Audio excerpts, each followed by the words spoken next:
함께 읽은 하나님의 말씀을 통해서 성령을 거스르지 않는 삶이라는 제목으로 주의 뜻을 나누도록 하겠습니다. 언제부턴가 사람들 사이에서 스토리텔링이라는 말이 자주 사용이 되더니 지금 우리에게 아주 익숙한 표현의 하나가 되었습니다.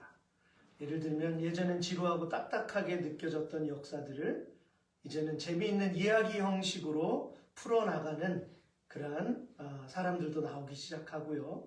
오히려 학교에서 배우는 내용보다 매스미디어를 통해서 전달하는 방식이 대중에게 많은 영향을 미치기도 합니다. 그러나 사실 이런 말이 사용되기 이미 오래전부터 부모는 자녀에게 또 스승이 제자에게 스토리텔링은 늘 있어 왔고요. 또 그 중심에 하나님께서는 부르신 자녀들에게 자신이 창조하신 피조물 하나하나를 예로 들으며 가르치시고 말씀하셨습니다.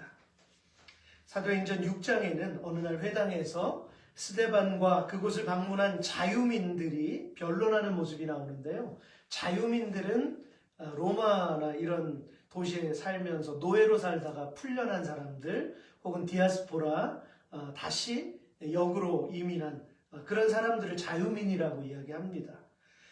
그들의 열심이 어떻게 보면 현지에 있던 사람들보다 율법에 대한 열심이 특출났어요. 그래서 이 자유민들과 스데반 집사님이 변론을 하는 모습이 나옵니다. 이때 그들은 성령 충만했던 이 스데반의 그 언변을 복음을 말로서는 능히 감당하지 못하게 되자 사람을 매수해요. 그래서 모세와 하나님을 모욕했다고 모함을 합니다. 그래서 결국 스데반은 대제사장으로부터 추궁을 당하게 되고요. 그는 사도행전 7장 1절부터 오늘 본문의 전 구절인 7장 45절까지 언약의 조상들을 중심으로 구약에 나타난 구속사를 쭉 스토리텔링하고 있습니다. 그것은 언약의 시조인 아브라함부터 모세에 이르기까지 그 작은 한 가정에서 큰 백성이 되기까지 하나님이 인도해 주셨다. 그리고 그 가운데에서 성막에 양식을 주셔서 여호수아를 통해 가나안에 가지고 들어가게 한 것이 다윗의 때까지 이르렀다라는 그 하나님의 말씀을 쭉 나열합니다. 하지만 스데반이 유대 지도자들에게 전하고자 했던 메시지는요, 그렇게까지 하나님의 은혜를 경험했음에도 불구하고 오히려 모세를 대적하며 우상을 숭배했던 그 조상들처럼 지금 너희들도 여전히 똑같은 행동을 하고 있다, 반복하고 있다라고 지금 지적하는 거죠. 그리고 우리 역시 하나님의 음성을 듣고도 변화되지 못하는 이유는 그들과 똑같습니다. 죄 중에 있는 사람이 바로 나 자신이라는 사실을 망각하는 것이고요. 말씀의 채찍은 언제나 타인을 향하기가 일쑤입니다. 그렇기 때문에 사람들이 그토록 등을 돌리며 싫어하는 일들이 교회 안에서 여전히 일어나고 있다는 사실이에요. 말씀이 나에게 향하면 우리는 참으로 놀라운 능력을 경험하게 될 줄 믿습니다. 오늘도 여전히 하나님 살아계십니다. 그럼에도 불구하고 여전히 변화되는 사람들이 있어요.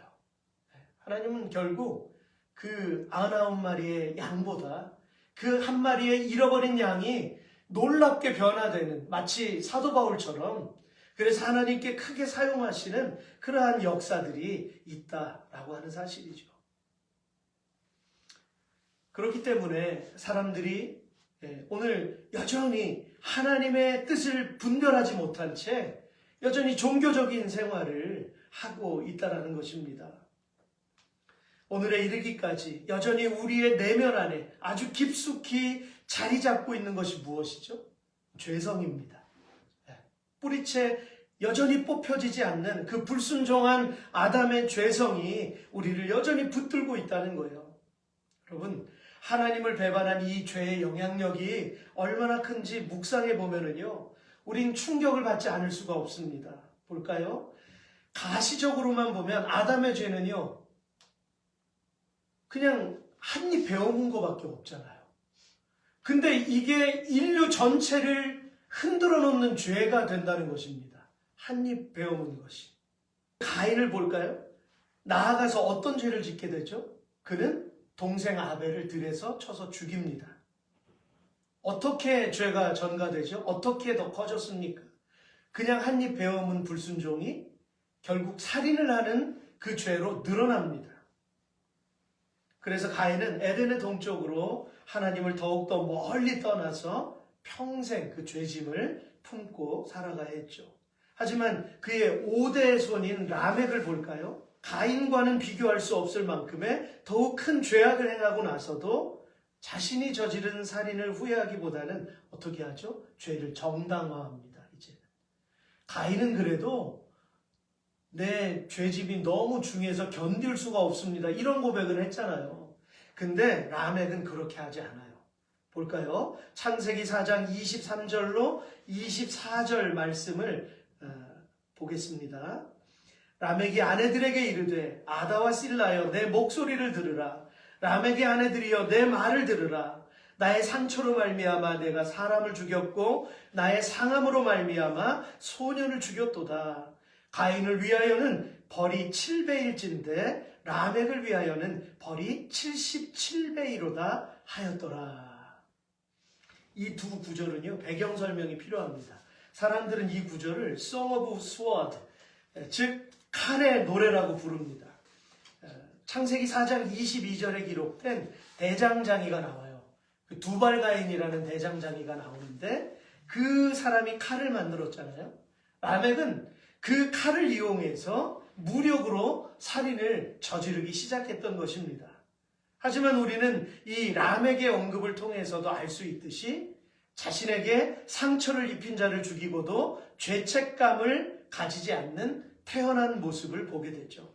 그러므로 우리는 이 죄의 계보를 통해서 선조들이 지은 그 죄의 열매가 자신 한 사람에게서만 그치지 않고 시간이 갈수록 더 증폭되고 그 후손들에게까지 넓게 퍼져가는, 더욱더 무거워져가는 그것을 우리가 볼 수 있죠.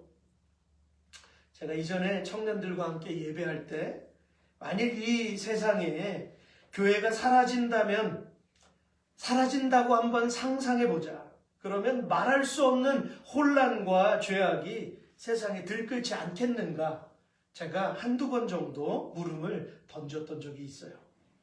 저는 지난주에 세상에서 벌어진 일들을 보면서 그렇게 말했던 것들이 더욱더 실감이 났습니다. 17세 아랍계 소년이 어린아이 3명을 칼부림해서 죽였어요. 근데 이 일을 통해서 영국 각처에서 폭동이 일어났습니다. 불태우고 경찰을 때리고 차를 그냥 막 망가뜨리고 집에 유리창을 다 깨놓고 전쟁터를 방불케 하는 이러한 일들이 일어났어요. 지금 이란에서는 이제 중동 전쟁이 일어날 수도 있는 확전의 그러한 위기감이 고조되고 있습니다.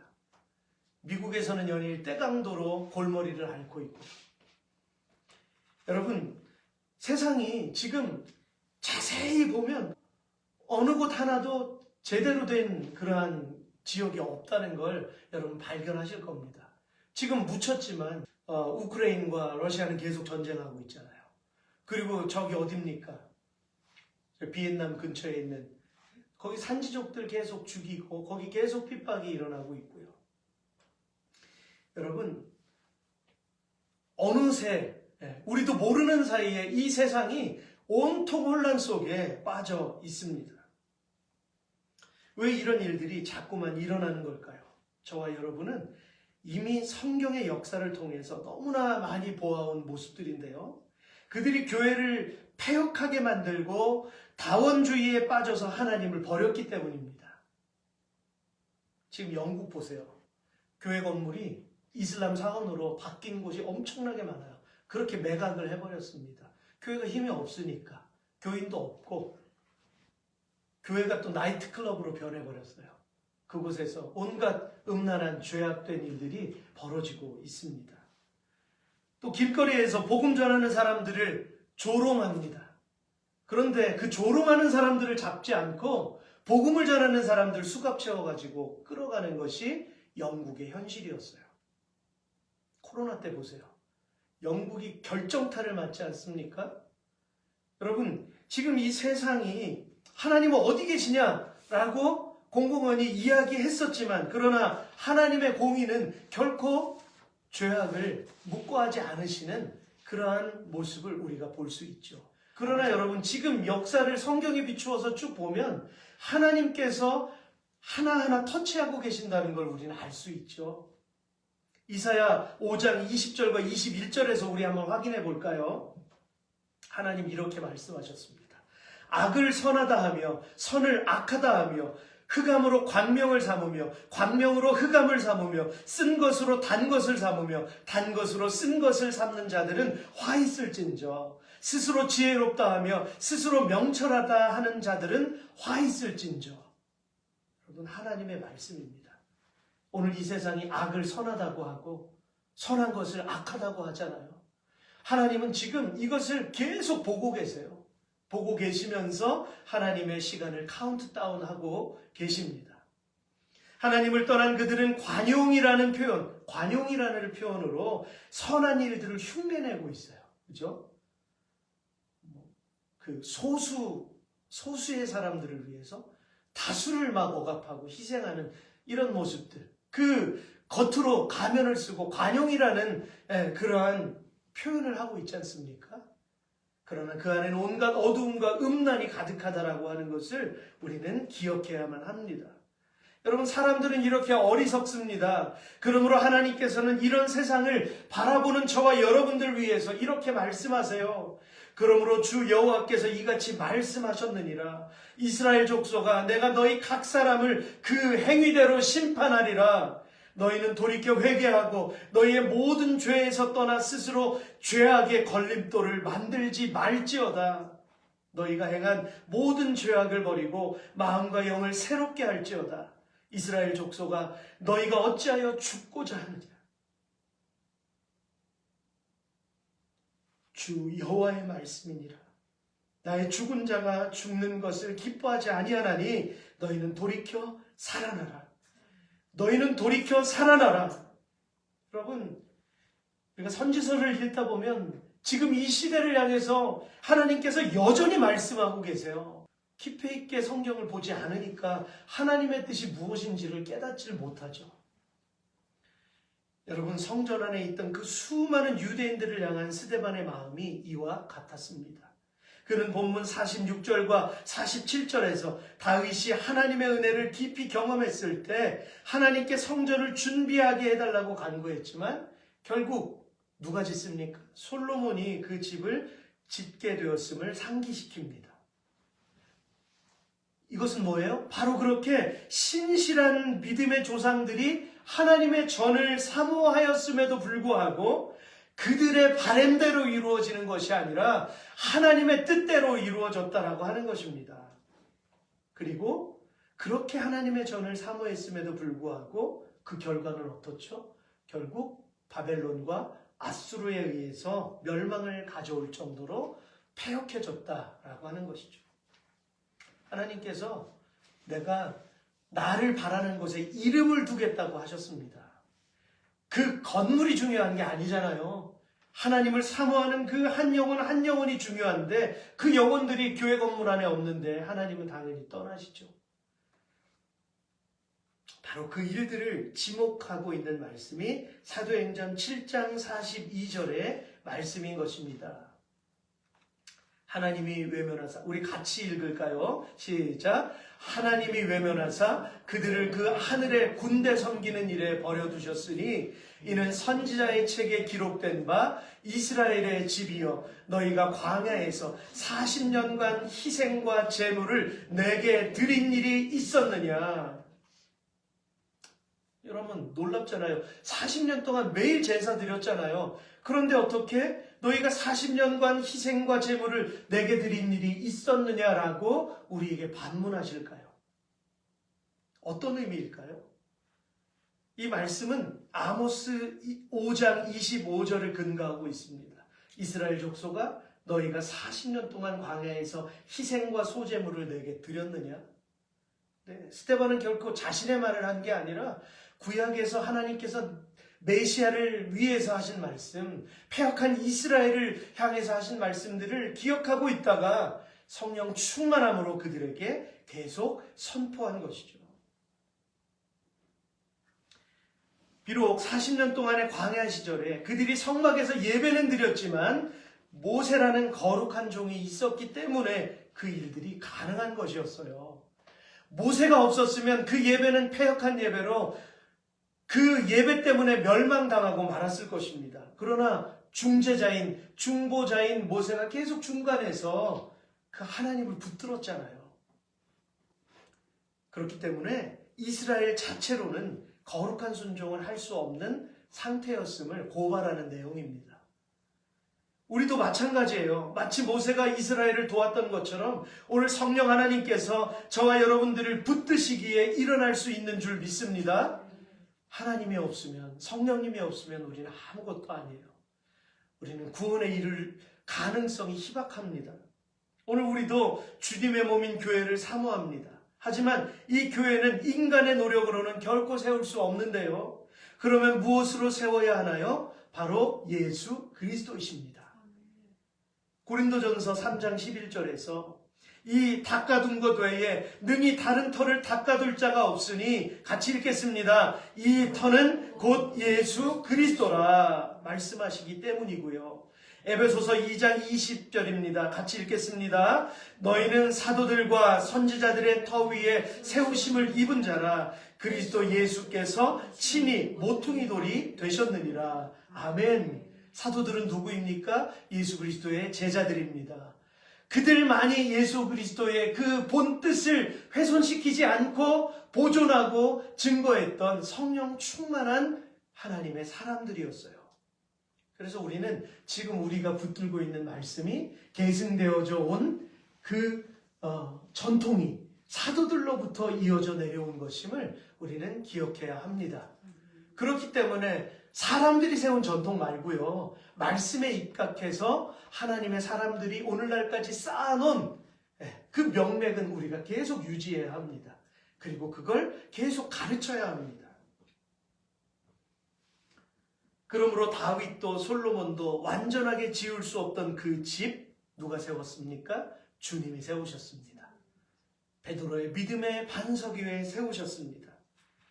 두 번째로 스데반은 본문 48절로 50절에서 성전과 외식 그리고 전통에 물든 유대인들을 향해 본질을 짚어주고 있습니다.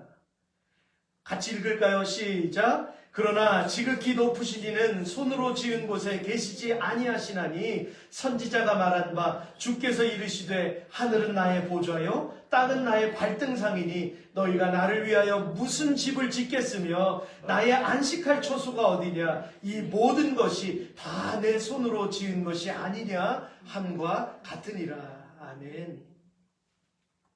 여러분, 사단이 이 시대 교회를 향해 쾌재를 부르는 그 장면이 있다면 무엇일까요? 본질에서 자꾸만 비껴나는 것입니다. 하나님의 말씀이 유일한 텍스트임에도 불구하고 불건전한 책이나 사람들에게서 영향을 받는 목회자들이 얼마나 많은지 몰라요. 지금 그래서 참으로 혼돈의 시대가 아닐 수 없습니다. 또한 어린아이들도 깨닫는 이 주님의 말씀을 도무지 읽고 해석해내지 못하는 오늘 그리스도인들이 너무나 많다는 거예요. 왜일까요? 사단의 올무에 걸려있기 때문입니다. 지극히 높으신 이는 손으로 지은 곳에 계시지 아니하시나니. 그런데도 여전히 사람들은 먹음직도 하고 보암직도 하고 지혜롭게 할 만큼 탐스럽기도 한 그 세상의 가치에 취해서 영혼이 죽어가고 있는 줄도 모르고 수렁으로 깊이 빠져가고 있다는 거예요. 사람들은 막연하게 예수를 찾습니다. 하나님 여기 계실 거야. 하나님은 나와 함께 하셔. 이렇게 그냥 막연한 긍정의 말을 가지고 이야기하면서 자신이 만들어 놓은 틀 안에 하나님을 가두려 하지만 여러분, 하나님은 뭐라고 말씀하십니까? 하늘은 나의 보좌다. 땅은 나의 발등상이니 너희가 나를 위하여 무슨 집을 짓겠느냐. 나의 안식할 처소가 어디냐? 이 모든 것이 다 내 손으로 지은 것이 아니냐라고 말씀하시는 하나님의 음성을 들어야 하는 것입니다. 그렇다면 어떻게 해야 하나님의 분명한 음성을 들을 수 있을까요? 사람들은 마치 하나님이 나를 위해 존재하는 것처럼 착각하며 살 때가 많아요. 하나님이 나를 위해 있습니까? 청년 여러분, 내가 하나님을 위해 있는 거잖아요. 그죠? 하나님께서 당신의 형상으로 우리를 창조하신 이유는 그 나의 핏덩이 같은 나의 형상 닮은 이 사람들이 하나님을 자발적으로 자유를 가지고 찬양하며 경배하는 모습을 하나님 보기를 원하시는 거예요.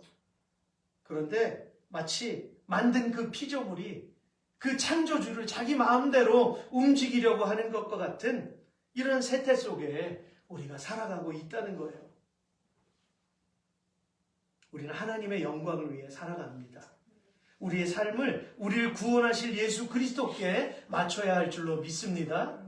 그렇기 때문에 사람들은 힘들게 느끼는 거죠. 그죠? 하나님께서 원하시는 교회를 세워간다면 여러분 사람들의 쉬운 방식으로 가지 않잖아요. 기도해야 되고 다른 사람들이 참지 않는 걸 우리는 참아야 되고 그죠?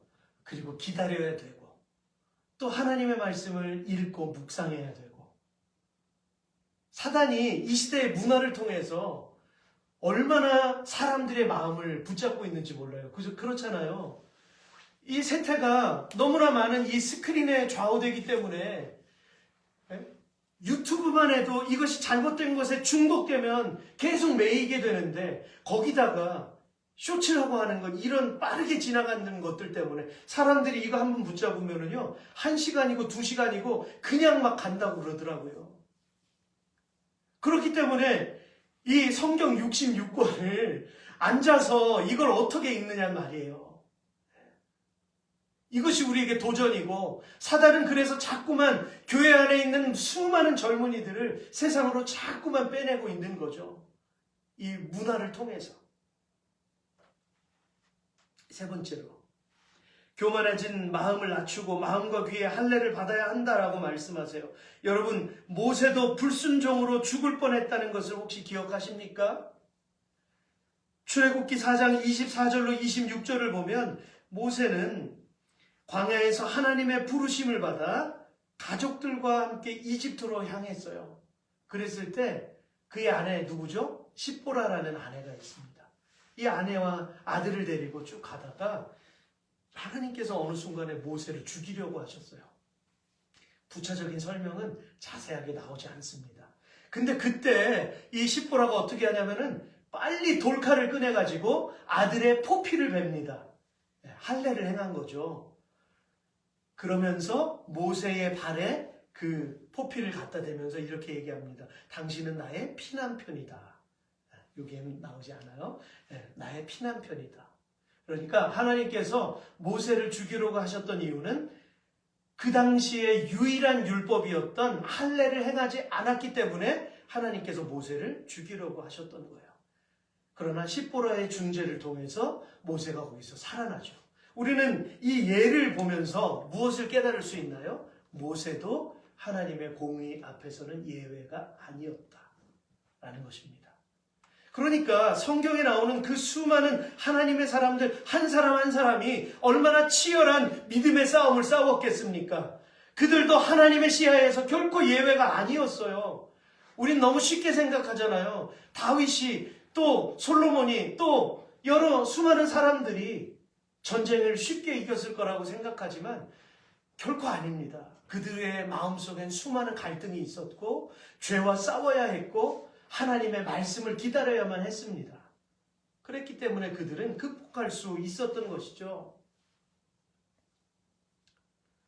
그러면 할례의 의미는 무엇입니까? 할례는 아브라함이 하나님과 맺은 언약과 순종의 상징이었지만 무엇보다도 그 안에 담겨있는 귀중한 의미는요. 뭘까요? 예수 그리스도의 십자가에서 흘리신 피입니다. 포피가 베어지는 것처럼 예수 그리스도의 살이 찢기고 못이 박히고 머리에 가시관을 쓰고 흘리신 그 보배로운 피를 상징하는 거예요. 어린 양이 죽은 것도 마찬가지고요. 장대에 높이 들린 그 구리뱀도 마찬가지입니다. 여러분, 곳곳에서 예수 그리스도 그 구속의 은혜를 알리고 있었어요. 그러므로 십보라가 아들의 할례를 행했을 때 불순종에 대하여 징계를 내리시는 하나님이시기도 했지만 동시에 구원을 베푸시는 분이심을 보여주십니다. 그런데 스데반이 대제사장들과 그 측근들을 향해서 본문 51절을 보시면 목이 곧고 마음과 귀에 할례를 받지 못한 사람들아, 너희도 너희 조상과 같이 항상 성령을 거스르는도다. 항상 성령을 거스르는도다. 이렇게 꾸짖었다는 거예요. 그러니까요, 그들의 귀가 하나님의 거룩한 말씀을 분별하고 순종할 수 있는 상태가 되지 못하니 언제나 성령을 거스르는 일에만 참여를 하게 된다는 것이죠.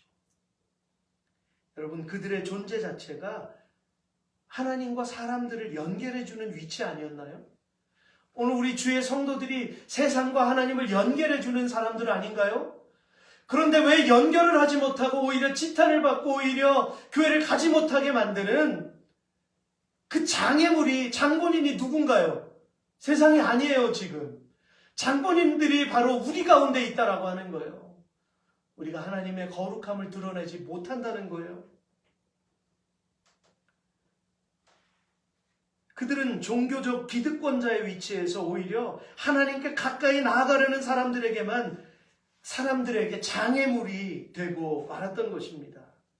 또한 주의 뜻을 온전히 전하려고 하는 선지자들을 박해하며 잡아 죽였다는 것은 천사가 전한 율법조차도 거절한 것이라고 일침을 가합니다.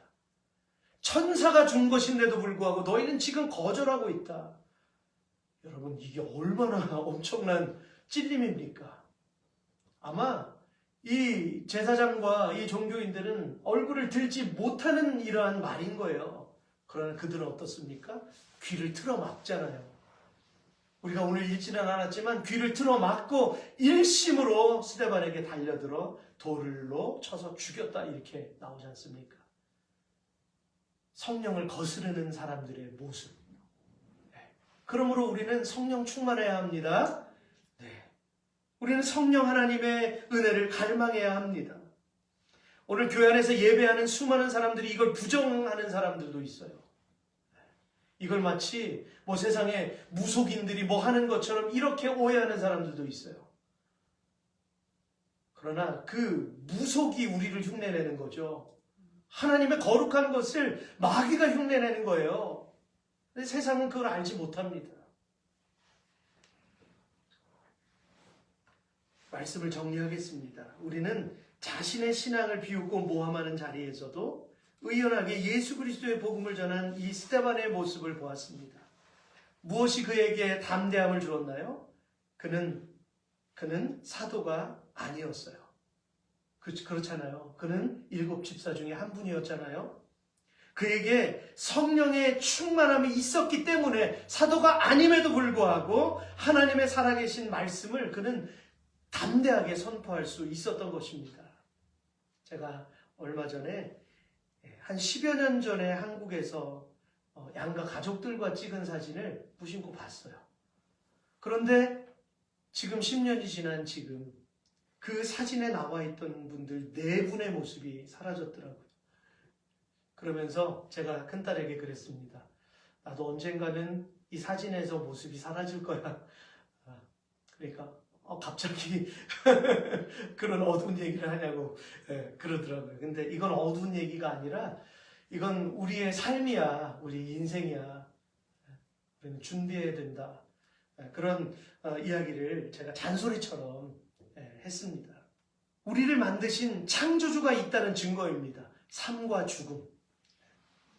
그렇기 때문에 스데반은 자신의 영혼을 구원하신 예수 그리스도의 말씀이 지금 처해 있는 난처한 상황이나 자신을 억압하는 유대인들의 시선보다도 더 소중했던 거예요. 그럼 사람들은 죽지 않으려고 얼마나 몸부림칩니까? 근데 지금 죽음이 목전에 있는데 스데반은 내 지금 호흡하는 목숨이 중요한 게 아니었어요. 하나님의 말씀이 중요했어요. 이 말씀을 지켜내는 것이 중요했어요. 사람들은 이해할 수 없어요. 그러나 스데반은 담대하게 이것을 증거했습니다. 오늘 스데반의 변론은 이것입니다. 우리가 흠모하는 믿음의 조상들도 완전하게 지켜내지 못했던 사람의 율법, 전통에 집착하지 말아라. 사람들이 지을 수 없었던 그 집을 누가 지었느냐? 예수 그리스도가 짓지 않았느냐? 그리고 그렇기 때문에 천지에 충만하신 하나님의 말씀에 집중해야 되고 마음과 귀에 거룩한 할례를 받아야만 결국 성령께 순종할 수 있는 변화된 삶을 얻게 된다. 이것을 선포했습니다. 여러분, 성도가 변화되지 못한다면 내일의 교회를 기대할 수가 없습니다. 그런데 이것이 관심이 없잖아요. 많은 사람들이.